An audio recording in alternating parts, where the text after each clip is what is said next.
오늘은 구약 성경에서 나타났던 부흥의 역사를 함께 살펴보기를 원합니다. 중요한 것은 하나님께서 허락하셨던 그때의 그 부흥이 오늘의 이때에도 일어나고 있다는 사실을 믿고 사모해야 한다는 사실입니다. 부흥이라는 말에 가장 근접한 구약의 히브리어 카야는 다시 살린다, 소생시킨다 혹은 회복시키다는 뜻을 가지고 있습니다. 신약의 헬라어로 부흥케 하다에 해당되는 이 아나자오라는 말은 탕자가 다시 살았다는 표현하는 데 쓰여지고 있습니다. 그러니까 하나님이 허락하시는 부흥은 구원받지 못한 불신자들에게 필요한 것이 아니라는 것입니다. 부흥이란 항상 하나님의 백성들에게 초점이 맞춰져 있습니다. 부흥이 언제나 전제하는 것은 이전에 이미 하나님의 부르심이 있었고 은혜가 있었다는 것입니다. 그런데 번영의 세속 속에 문화에 취해 살아가면서 언제부터인가 하나님을 향한 진실되고 뜨거운 고백이 식어져 가고 있어요. 입술로는 주를 믿는다 하지만 신앙생활에서 감동과 울림이 없어요. 생활에서도 하나님의 백성으로서의 존재적 생명력을 찾아갈 수가 없어졌어요. 그런데 어느 날 주님께서 찾아오셔서 메마른 영혼을 만져주셨어요. 죄로 타락하고 오염된 세상 속에서 이렇게 살아서는 안 되겠다는 일깨움을 주신 것입니다. 그리하여 깊은 잠에 빠져 죄의 무감각한 삶을 살아가던 인생이 성령의 능력으로 잠에서 깨어나 하나님의 말씀에 순종하며 생명력 있는 삶을 살아가는 것이 이것이 부흥인 것입니다. 그러므로 하나님께서 은혜를 베풀어 주셔서 그때의 그 부흥의 불길이 오늘도 일어나기를 주의 이름으로 간절히 소망하는 것입니다. 오늘날 모든 교회들의 관심 가운데 하나는 부흥입니다. 모든 교회와 성도들의 한결같은 부흥을 갈구하고 있어요. 거기에는 어떤 예외도 없습니다. 코로나 바이러스 팬데믹으로 인해서 가장 피해를 입은 것이 주님의 교회입니다. 그런데 그 모든 간구와 부흥을 위해 노력 가운데 우리가 혹시 빠뜨리고 있는 것, 미처 생각하지 못하는 것이 없을까요? 오늘 말씀을 통해서 묵상해 보고자 합니다.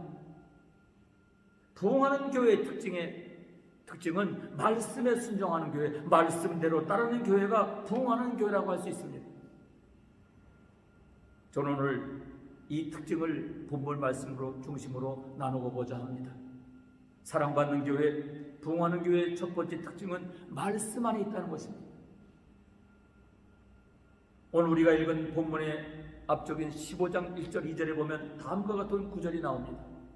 하나님의 신이 오뎃의 아들 아사랴에게 임하시매 저가 나가서 아사를 맞아 이르되 아사와 및 유다와 베냐민의 무리들아 내 말을 들어라.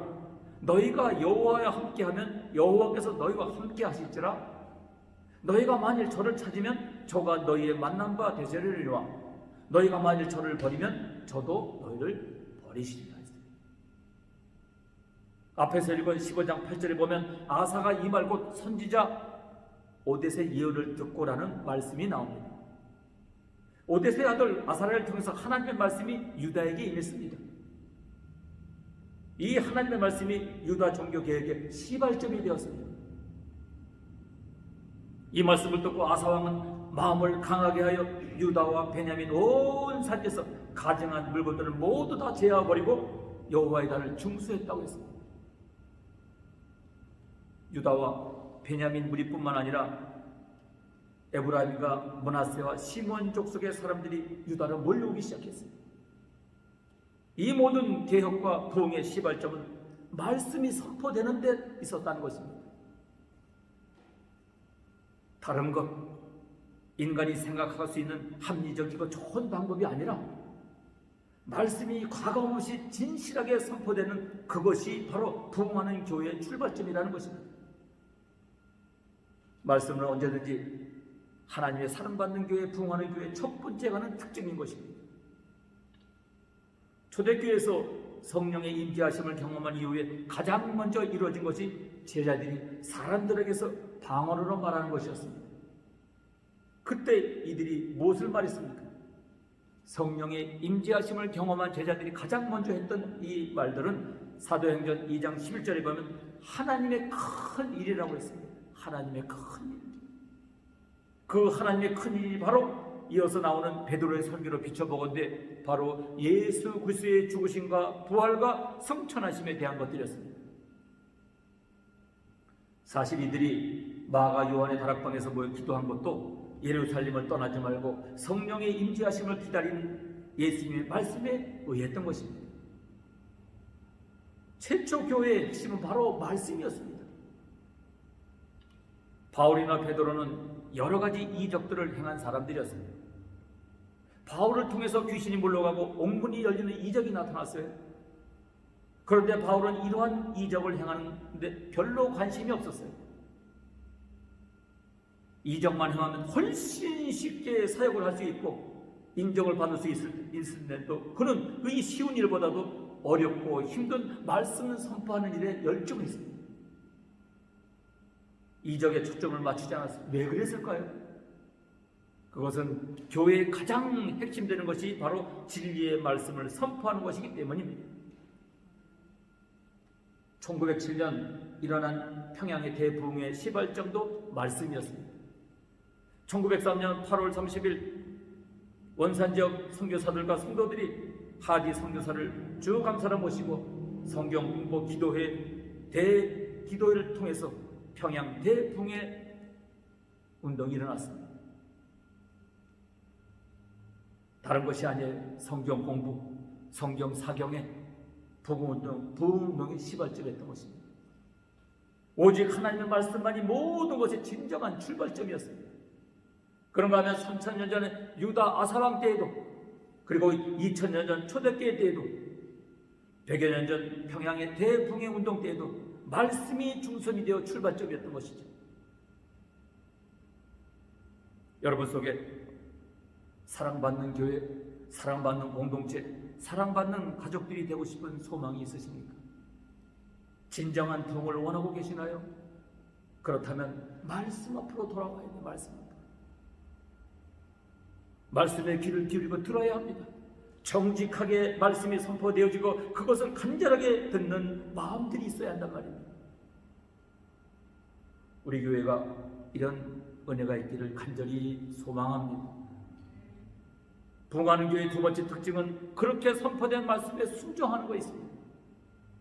오데세 아들 아사라의 예언의 말씀을 듣고 아사 왕이 보인 반응은 한번 보시기를 바랍니다. 그는 그 예언에 순종해서 온갖 가증한 것을 다 없애버렸습니다. 오직 여호와 하나님께 예배드린 단을 새롭게 만들었습니다. 하나님의 말씀대로 살고자 하는 자들이 모입니다. 주의 백성들이 모아 하나님의 말씀대로 살겠다고 맹세하게 합니다. 심지어 자신의 모친이 아사랴 목상을 만들었을 때 그녀의 태우의 위를 패하기까지 했습니다. 말씀이 선포되고 주어졌을 때 우리가 해야 할 일은 그 말씀에 순종하는 일입니다. 그 말씀이 말하는 바를 마음에 새기고 그 말씀에 따라서 살아가는 것입니다. 역대하 15장 12절 이하의 말씀입니다.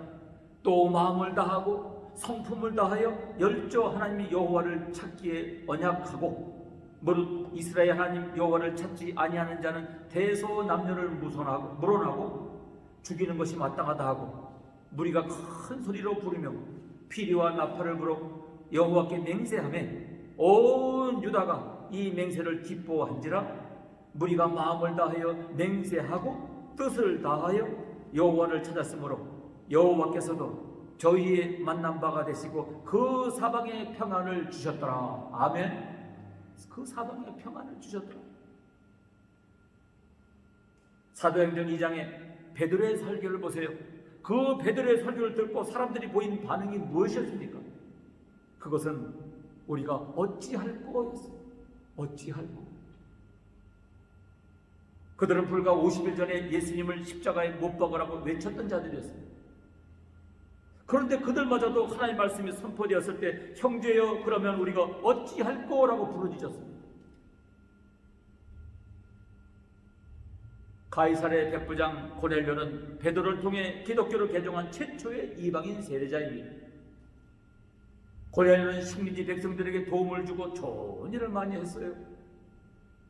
주둔군 장교로 오만하지 아니하고 유대인 친구가 되어서 형제처럼 진실하게 대해줬어요.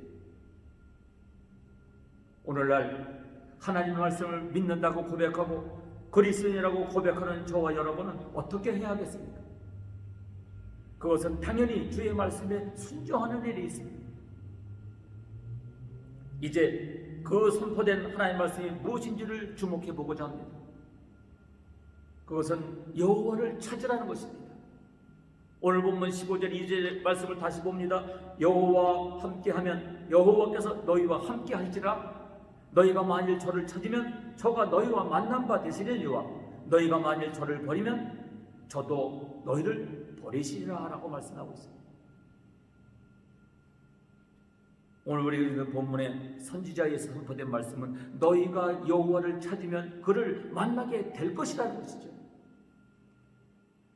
이것이 유다 백성들과 아사 왕에게 선포된 하나님의 말씀입니다. 아사의 믿음은 아사의 마음이 일평생 온전하였다라고 했습니다. 온전한 신앙의 소유자였습니다. 하나님과의 관계면에 있어서 변덕 없이 완전한 관계를 유지했다고 인정받는 믿음이었습니다.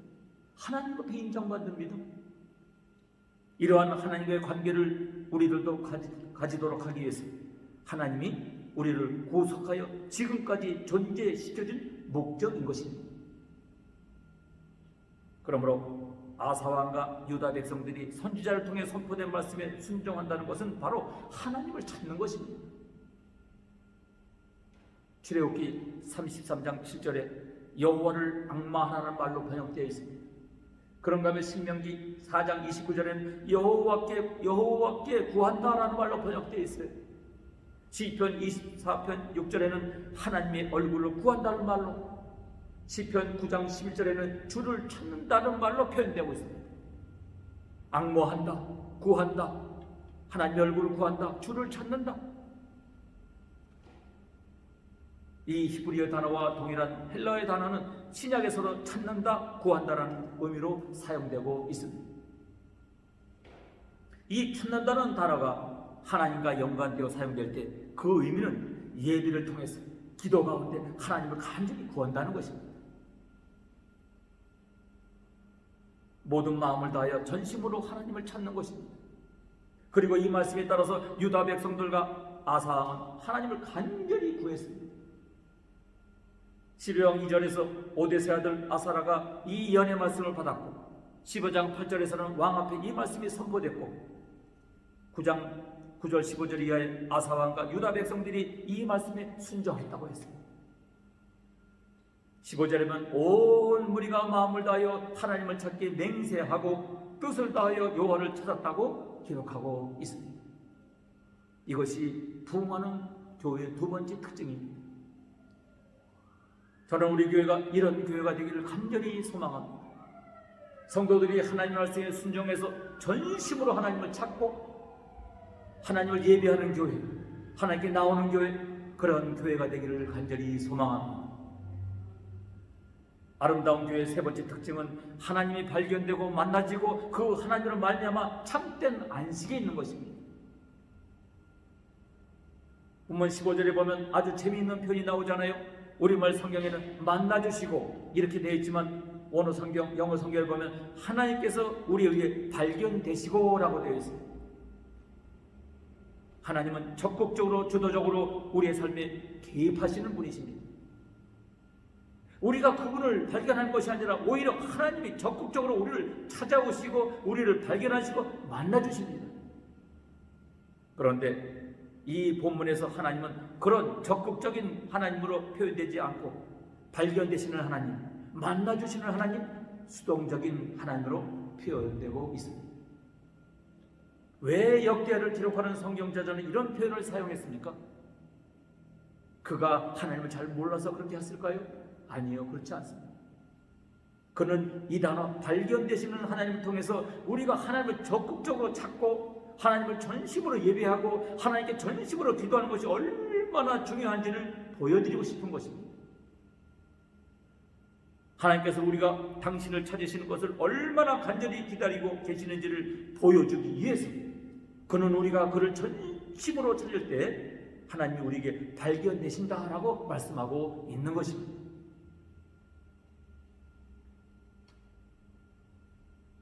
우리가 하나님을 온 마음을 다해 전심으로 찾는 것이 너무 중요하기 때문에 우리가 삶에 적극적으로 개입하시는 하나님께서 오늘 우리에게 개입하고 싶은 그 마음을 누르시고 우리를 기다리신다는 것입니다. 하나님이 우리가 전심으로 당신을 찾기를 간절하게 기다리고 계세요. 그래서 우리가 하나님이 만나지는 경험, 하나님의 삶 가운데 임재하시는 경험을 하기를 원하시는 것입니다. 여러분, 하나님을 전심으로 찾고 계십니까?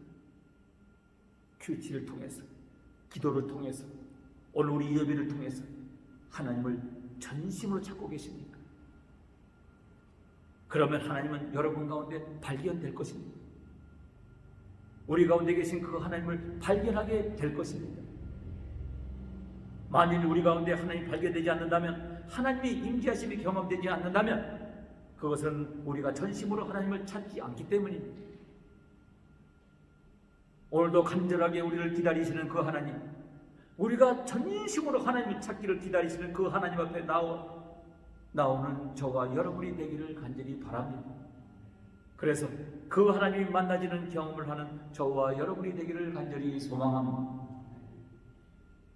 하나님을 만나는 경험을 한 사람들이 그로 말미암아 경험한 것이 또 하나 있어요. 그것은 하나님이 주시는 참된 쉼, 참된 안식을 경험하는 것입니다.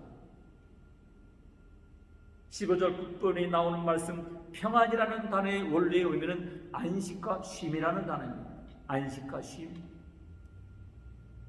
이 단어에는 출애굽기 20장 11절에 안식일에 대한 규정에 엿새 동안 나 여호와가 하늘과 땅과 바다와 그 가운데 모든 것을 만들고 일곱째 날에 쉬었음이라 라고 했습니다. 이 쉬라는 말과 같은 말입니다. 그런가 하면 민수기 11장 25절에서는 이 단어가 하나님이 임재하셨다라는 것을 표현할 때 사용이 되었습니다. 이사야서 11장 2절에서는 하나님의 강림하심이라는 의미로 사용이 됩니다. 이것이 무슨 뜻입니까? 오늘 본문에서 우리가 읽은 이 말, 평안을 주셨다라는 말은 주의 백성들이 하나님의 말씀에 순종하여 진정으로 예배드리고 전심으로 하나님을 찾을 때 그들이 하나님과 만남, 하나님의 임재하심을 경험할 뿐만 아니라 그 하나님의 임재하심을 말미암아 하나님이 주시는 진정한 쉼과 안식을 경험하게 된다는 것입니다. 사랑하는 여러분, 하나님께 주시는 참 평안을 경험하게 되기를 소망하십니까? 그러면 전심으로 하나님을 찾으시기를 바랍니다. 가정에서, 교회에서, 일터에서 무릎 꿇고 하나님을 전심으로 찾으시기를 바랍니다. 하나님께서 온 마음을 다해 예배드리기를 바랍니다. 그래서 우리 가운데 오셔서 우리에게 발견되시는 하나님을 경험하게 되시기를 바랍니다. 그럴 때 이 세상 사람들이 결코 가질 수 없는 참 평안과 안식, 쉼을 경험하게 될 것입니다. 우리 모두가 이런 안식을 누리는 자가 되기를 주님의 이름으로 소망합니다. 우리 공동체가, 우리 교회가 말씀이 선포되고 말씀에 순종하는 하나님을 전심으로 찾고 그로 말미암아 하나님과의 만남을 경험하고 그 하나님이 주시는 진정한 안식을 경험하는 그런 아름다운 교회가 되기를 간절히 바랍니다. 평안, 기쁨, 감사가 메말라가는 세상이 되어져 가고 있습니다. 말세가 되어가면 갈수록 주님이 주시는 평안과 기쁨, 감사가 사람들 속에서 메말라가고 곡식밭의 잡초처럼, 버섯 중에 독버섯처럼 마귀와 사람들 속에 옛사람의 성품만 점점 활기를 치는 것이 오늘의 현실입니다. 오늘 우리 교회는 달라져야 합니다. 첫 번째, 여호와의 제단을 중건하고 하나님의 영광이 드러나는 교회가 되어야 합니다. 더 이상 사람들의 요란한 소리가 나면 안 되는 것입니다. 두 번째는 마음과 뜻을 다해 하나님을 쫓으며 기도의 소리가 끊이지 아니하고 하나님의 도움을 받아서 평안한 교회의 성도가 되어야 하는 것입니다. 오늘날 교회의 양심이 하나님의 영광이 살아있으면 교회는 살아있는 교회입니다. 이사야 선지자가 하나님의 영광 앞에 서니 나는 죄인으로서이다 라고 말을 했습니다. 죄에 대한 두려움이 생겼습니다. 그렇게 내가 잘난 것 같고 그렇게 내가 똑똑한 것 같고 내가 남보다 더 잘 믿는 것 같았는데 하나님 앞에 서니까 아무것도 아닌 것입니다. 예수님께서 양과 염소를 비유하신 말씀 가운데 그 양의 반열에 서는 사람들에게 내가 목마를 때 마실 것을 주었고 배고플 때 먹을 것을 주었고 헐벗을 때 입을 것을 줬다고 하니까 자기는 모른다고 그러잖아요. 자기가 한 일을 왜 모르겠어요? 언젠가는 생각이 나겠지요. 그러나 하나님의 영광 앞에 서니까 내가 한 일은 아무것도 아니라는 것입니다. 내가 한 일이 아무것도 아니에요. 내가 잘나서 하는 것도 내가 잘나서 하는 것 같고 내가 잘나서 뭐 된 것 같고 내가 똑똑한 것 같았는데 하나님 앞에 서니까 나는 아무것도 아니더라고요. 내가 한 것보다 죄 지은 것이 더 많았어요. 그래 우리는 겸손해야 하는 것입니다. 아사가 그 하나님 여호와 보시기에 선과 정의를 행했다. 역대하 14장 2절을 말하고 있습니다. 아사가 그 하나님 여호와 보시기에 선과 정의를 행했다. 아사의 신앙은 하나님 중심적이요 하나님의 뜻을 따라 순종한 믿음이 삶이었다고 하나님께서 인정하셨어요. 오늘 사랑하는 여러분이 하나님 앞에 인정받는 여러분 모두가 되기를 주님으로 축복합니다. 복 있는 사람은 여호와께 인정받는 사람이에요. 여호와께 인정받는 사람, 그보다 더 큰 축복이 어디 있습니까? 아사가 만났던 하나님을 오늘 우리도 만났어. 하나님이 신구약 66권에 약속하신 모든 복을 실상적으로 누리는 여러분들이 되시기를 간절히 소원합니다. 하나님은 간절히 원하셨어요. 오늘 여러분에게 이 귀한 말씀을 내려주신 줄로 압니다. 오늘 주신 말씀을 기억하면서 우리가 이제 11월 2021년을 마무리하고 준비합니다. 이 말씀을 중심으로 2011년을 정리하면서 하나님 앞에 마음을 다하고 뜻을 다하여 순종하는 믿음의 종들 모두가 되시기를 주님으로 축원합니다. 기도하겠습니다. 주님 아버지 고맙고 감사합니다. 역대하 15장 8절에 15절 귀한 말씀을 통해서 다시 한번 내 믿음을 돌아봅니다.